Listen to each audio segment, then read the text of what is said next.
Hello, YouTube! Welcome to Game Theory, ruining your adulthood since 2023.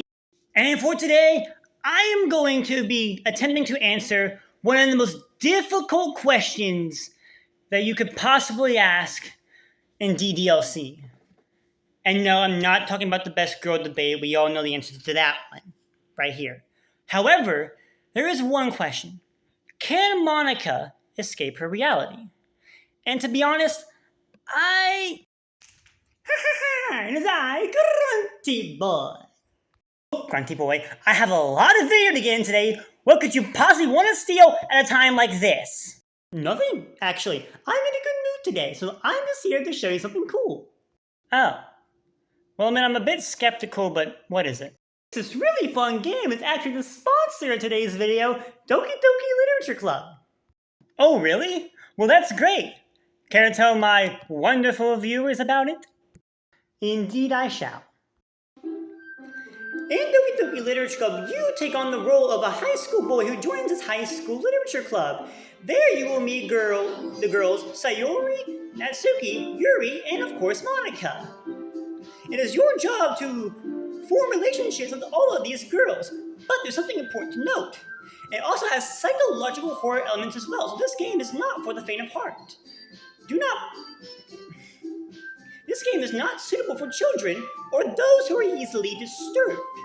But if you're so curious and want to play this game, and I highly recommend that you do, you can get Doki Doki Literature Club now on Steam or for half the price of normal Switch games on console ports. Well, Grunty Boy, you've done great as always, but I must ask, since we're on the topic, who do you think is best girl? You know, I'd probably have to say Natsuki. She's good at being a little bit hot-headed, and she fits perfectly into Team Sky's evil plans. Wow, it's actually very hard to argue with that. So don't. Anyways, oh, I just got a text and it's from Natsuki. Oh, she asked me out on a date. Oh, well, I gotta go then. Ta-ta!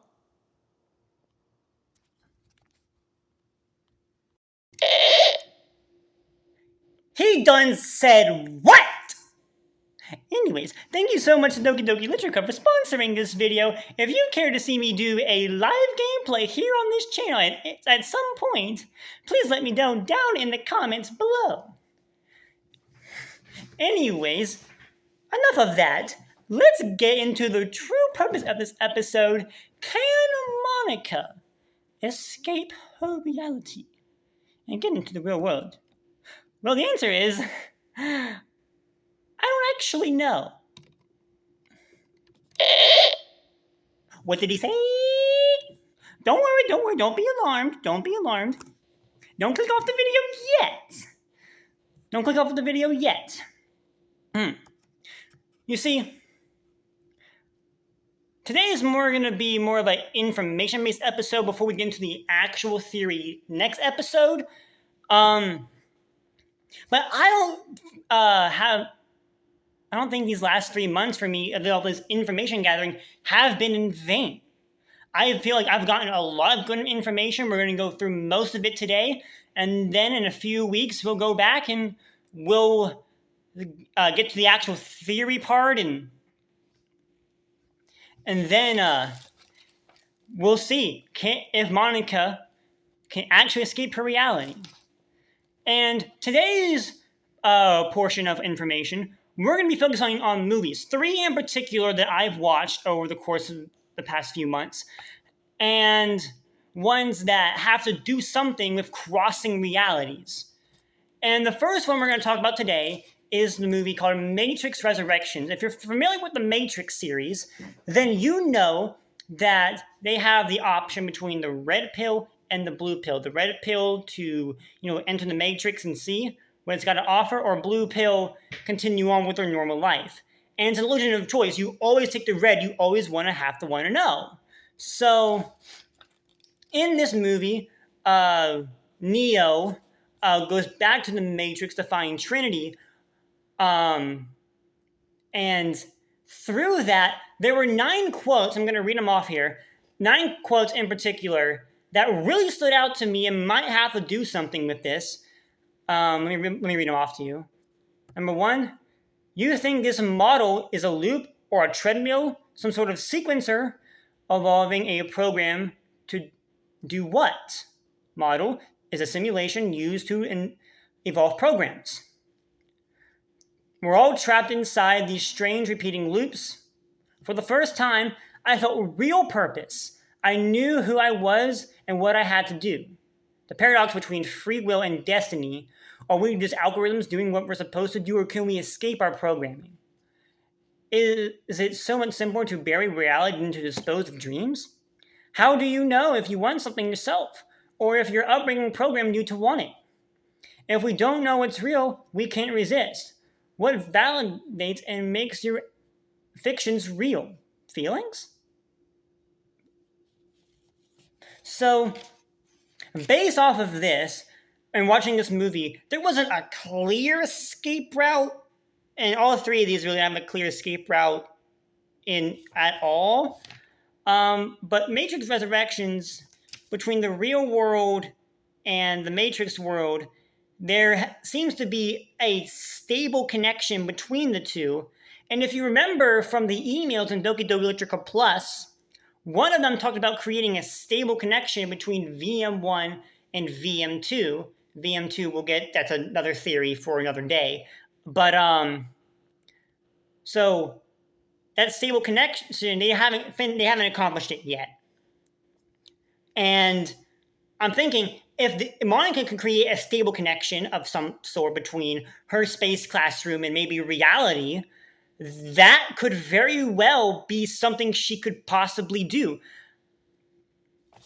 The next one, number 2, is The Truman Show.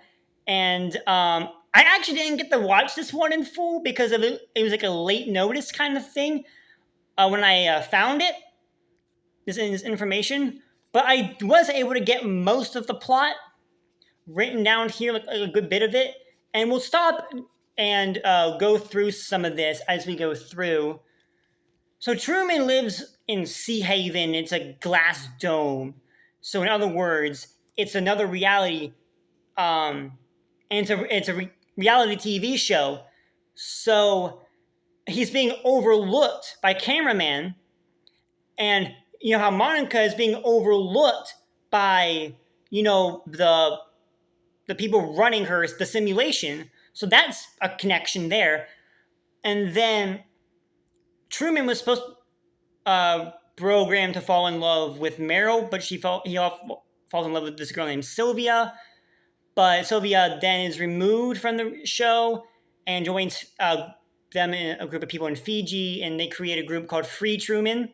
So they want to get him out of Sea Haven, kind of like how if we had a group called Free Monica, trying to get her out of reality. Connection there. And then as Truman wants to go out and explore around a little bit, he realizes that everyone knows his name. It's so weird, and that they turn around, there's a whole bunch of traffic, and the moment they turn around, the cars are gone. They're gone. They're completely gone, and nowhere to be seen. It's like the weirdest thing, and he's figuring all this out. And while he's starting to figure all this out, he's going on a ship out to the where his dad died, quote unquote, and they tried, the people running the show tried to capsize Truman, but he hangs on and runs into the dome itself with the boat, finds an escape exit, and gets out. What does that have to do with anything? Does Monica's space classroom have some sort of, secret exit that we don't know about? Who knows? But that's all I can make sense of here. And then the last one is, believe it or not, I haven't seen it yet because I'm not weird. But the new Barbie movie, all I've seen is the trailer. But it was enough to get me this. The Barbies in the world, some of the stuff to them, they're not really, they're becoming more human, if you will. And Barbie, the original one, the main one, I was presented with the Matrix-like choice, but instead of a red pill and a blue pill, it's the high heel and the flat shoe. To take the flat shoe is the red pill and the high heel is the blue pill. She tries to go for the high heel, but the girl is like, no, you gotta know, try again. Anyways, they go to reality in her dream car, and it's just like it's like going on the interstate and taking an exit, which doesn't really make a whole lot of sense. But what if this Barbie in particular that we watch in this movie is actually a human? What if like let's say she's a program. Monika was the more real, the more human of all the characters due to her increased epiphany. And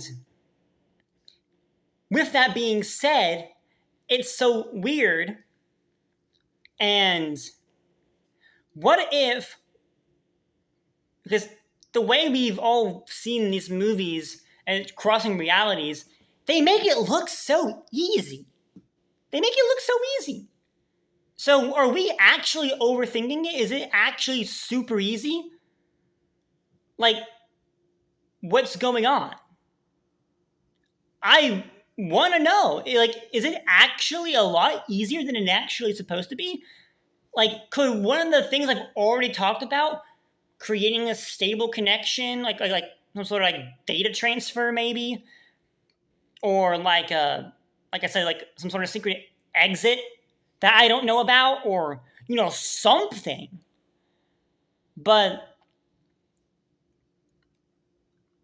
what if it's actually easy? What if Monika could escape right now? At literally any given point. Who knows? But hey, that's all just a theory. A game theory. Thanks for watching. You, have any ideas of any potential theories that could be possible, so it's not just me. Let's make it more of like a group project, shall we?